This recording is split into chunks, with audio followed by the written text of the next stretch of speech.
Sensitibong balita ho ang aming iuulat.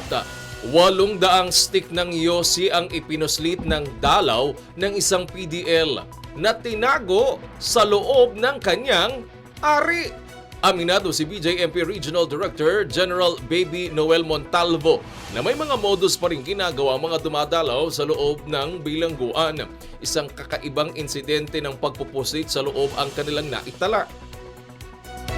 Insidente na nagpupuslit. Oo, Ano ba yung part oo. na yung mga bawal na mga bagay pinapasok para dun sa mga inmate? Marami pa rin po. Pero kung compare ko po, kasi 30 years in service na po ako, no?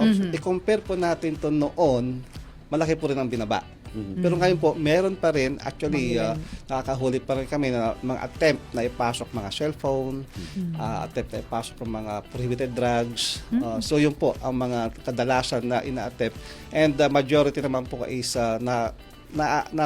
nahuhuli o nasasawatan natin dahil nga po sa tulong na rin ng ating mga, minsan kahit PDL na rin po nag-report o mga dalaw na iba. Anong kakaibang modus operandi na na-encounter mo, sir, in 30 years of service?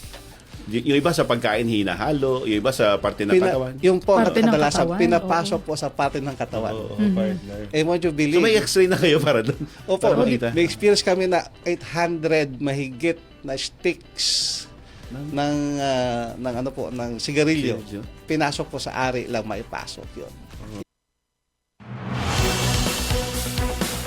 Ang tinig ni BJMP Regional Director General Baby Noel Montalvo sa panayam ng Abante.